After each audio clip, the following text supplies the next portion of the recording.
I usually tell too much. I grew up in Princeton. With $5 in my pocket, I returned to Princeton in 1970, and I didn't have a job, and my dreams were dimmed. And I was walking down Nassau Street. I went to a funeral for Monsieur Layer, who supplied the chickens and the vegetables for the restaurant. And so I was all dressed up, but of course I had a ponytail halfway down my back and a full beard. And as I was walking down in front of the public library, Bainbridge House, the door had been removed, and there were two women standing there, and I wound up in conversation with them. And the long and the short of it was that they said they wanted to do an oral history, and would I be interested in doing it? And so I agreed to it, and I started interviewing slowly, people like my fourth grade teacher and other people I knew. And it wasn't until several months later that I realized that I was a volunteer. But by that time, I'd interviewed maybe a dozen people. And what I loved about it was that these are people in their 80s and 90s, and I was in my 20s. And whereas my parents were pretty good about it, but a lot of people in their generation, I think, were pretty disheartened, to put it mildly, about what my generation looked like and a lot of our ideas. And these older people were so complimented, they were so thrilled to be asked with genuine curiosity about their lives that we really got to be very fond of each other. And I had the great benefit of spending my 20s with all these people who were 60, 70, 80 years older than I, absorbing their stories, taking one person's recollection and turning into the next person's question. And I did that for a year, and I did about 80 interviews, and I was transcribing them. And then I guess to sort of hold time, I went off to graduate school up in Cooperstown for a year, thinking I was going into historic preservation, which became my profession eventually. But when I got there, it turned out that what I wound up doing was a lot of American folk art, folk life, and I hadn't recognized just how respected my work in Princeton had become. In any event, I came back to Princeton after a year, and I wanted to pay back all these people who'd helped me out. So I put together a program, and I took all their recollections about certain things: a beer-drinking dog on Nassau Street, the canal, I don't know, just odd little stories that they'd amplified. And I had them all, I mean, people who'd been in the biggest houses in Princeton, people who'd worked in their stables, people who'd worked on Nassau Street, people who worked in the clubs, farmers, artisans. And they all came together, and I think now that I'm older and I go back to college and high school reunions, I recognize the fact that often you discover that these people who you didn't know or didn't even like are individuals with whom you have more in common than all the people since. You were in the same place when JFK was shot. You remember stores on Nassau Street. You have these common memories, and they did too.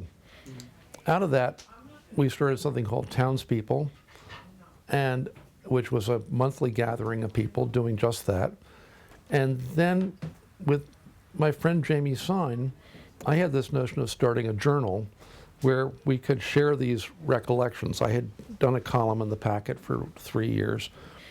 And so I came up with the name, the Princeton Recollector, and I spent the summer camping across the country and corresponding with all these older people. And we put out the first issue in '75, and it wound up being quite different than what I had expected. I thought I'd have high school students helping to interview people, and that we would draw people in that way, so that the younger people would be learning from the older people as I had.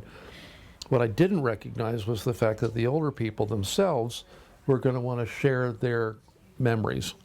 And they started writing for me, and they were identifying photographs, and they were responding to the point where it became a reader-written newspaper. Now, the whole genesis of that really took place in this funny farmhouse that my sister Deb and her boyfriend, soon-to-be husband Ed, and I rented out in Dutch Neck. And I don't know what we called it for a long time. It wasn't until David Bush arrived that instead of being, I think we had the presumption to call it Buttonwood Farm, and he said, no, Buttonwood. And it was, in fact, Buttonwood. But that's where the paper was laid out on the table. That's where the interviews were transcribed. And sooner or later, some of those same people actually came out to the house. This Margaret Beers, who was a friend of Chris's grandmother, she came out at least once for a Christmas party. There were other people who came soliciting for UNICEF and whatever, got halfway down the driveway and backed out. Yeah. It was an incubator, and all sorts of people with any number of different interests wound up living there, and the place somehow fostered all of that. Yeah. And my sister and I lived far enough out of town that we had to entertain ourselves and each other, and we did a fun fair one time where we spent a whole year putting all this stuff together, writing a marionette show, putting together games and ticket booth and making the tickets and all that sort of thing. We did a Christmas thing every year for my parents' Christmas tree trimming party, which was for people usually who didn't have children of their own. And boy, we would take this one room and just completely do it. Mm-hmm. But the idea was, I think, always has been that if you see something and you think it's really cool, you try to engage other people in the same idea. And the thing with the Recollector was that the idea was great, but what other people saw in it and did with it was much more interesting, and they made it their own. Mm-hmm. And we shared this idea, but it was no longer just mine. It was something which had been engaged in by any number of different people, many of whom I never met, people who lived across the country, who found this notion of returning to their recollections to be, remarkable. A lot of these people too had never been back to Princeton. I went out with a friend, Nancy Barnacle, one time to interview a guy she had known, an old black guy who lived up in the Sourlands, and we were collecting ghost stories, and he was telling us about things, and out of the blue, this guy drives up from Florida, who was a retired state trooper down there, white guy, had grown up in the same area, and when he heard what we were interested in, he started telling the same stories. Now, these guys hadn't seen each other for 30 or 40 years, which seemed really remarkable to us then, and now seems much less remarkable. But they amplified each other, and we just sat back. We didn't have to say a thing. That was really cool. The people would illustrate things for us. They would send in drawings. They would send in maps. And they'd tell other people about it, and this dialogue kept sort of growing, which was really fun. I love the past, and I don't like libraries. I'm not much on museums, even though I was trained to run one.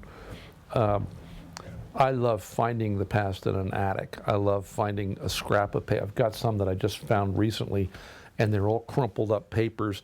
And even though I know it's just going to be some dumb thing from 1939 or whatever, I can't throw it away without trying to steam it open and see what's there. I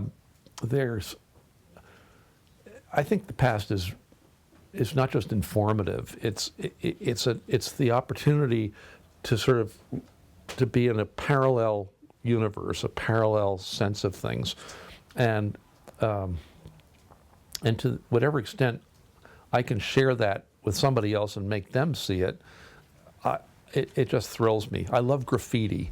I love finding these funny little things. I just did a talk on it about 2 months ago.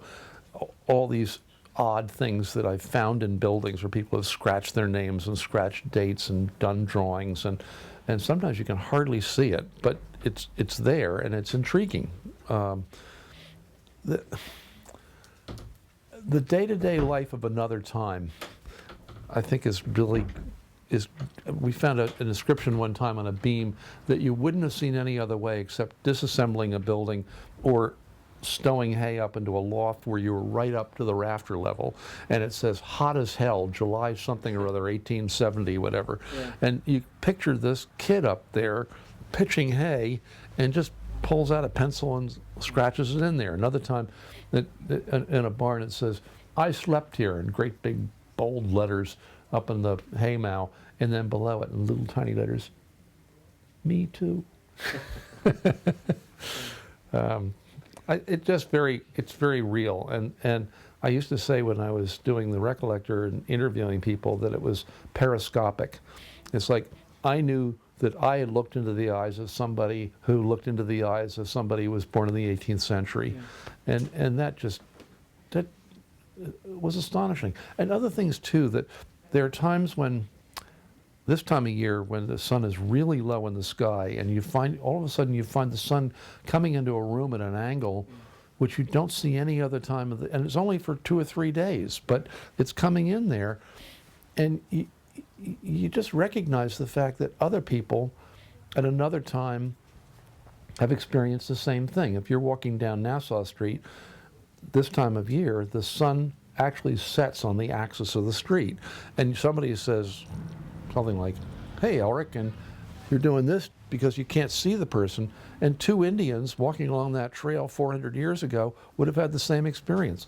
I just love that. I read somewhere about somebody who grew herbs one summer and went up into the attic and with a hammer and nails so she could hang the herbs in the attic, and when she got to where she wanted to hang them, the nails were already there. It was a shared experience with somebody she didn't know. Living at Buttonwood one time, we got in another state, and we walked way back to where the migrant worker shacks were. It was January. It was ridiculously cold, and one of them had an opening where there had been a window, and there was what's left of a bedstead in there, and the winds were such that the bedstead was going, and I found myself, the other people started walking back to the farm, and I was out there, and I looked, and the window framed, the opening framed a view of the farm. And our humble, old, creaky, leaky, drafty farmhouse looked like the mansion on the hill. And it was the same time when I looked down and there was a doll's head. And you just thought, my God, these families had nothing, and they're traveling around, and you could just imagine the child either screaming because she discovered that she didn't have her doll, or realizing it later on.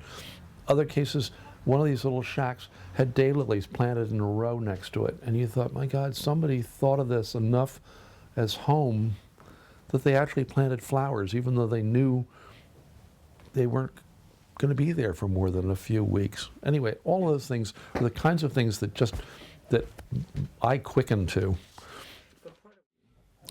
Well, one thing that we've done with the barn company when we're doing design work particularly is we create a story. If you know enough about something, you can say, okay, I want to do this, but I want to assign this date to it. I want it to be 1906. We did a house like that where we did it as if it was a very contemporary house, which we redid as a McKim Mead and White house. We also another time had a beach house, a really kind of plain Jane beach house, and we wanted to do it so that it reflected a couple from Brooklyn, and she was a teacher in the public school system, and he was a labor organizer in some fashion, and they probably had both been communists in the 30s. And what would they have had on their shelves, and what would be the music they were listening to? What were the things that they would adopt from the public culture, and what were the things that they would abjectly reject from the popular culture to do what they thought was really different, but in fact was informative of another aspect of culture at the same time. And that was really fun. I mean, it was really fun to just sort of think, I can create this whole thing. And when I was talking about doing the Gringo Bar in the Dominican Republic, it was the same idea. It was just taking all these funny little elements of things that I'd thought about for a while and trying to make them into a place that people would really gravitate to for many, many different reasons, whether it was a poker game or reading a newspaper or having a special seat in the corner or looking up at a barometer or whatever. I mean, all the things that could make a place have character and kind of have the tools there so other people coming in would take those tools and do things with them themselves. That was fun. I'm guilty of driving down the road with sort of sonar because I never look down the road. I kind of do this. I love seeing things. I used to talk about doing a book of daily changes, and I'm always looking for what's different from the day before. When a storm comes through and a limb has come down, or somebody's just repainted a house, or just how the whole landscape is totally different because of a snowstorm. All those things I respond to.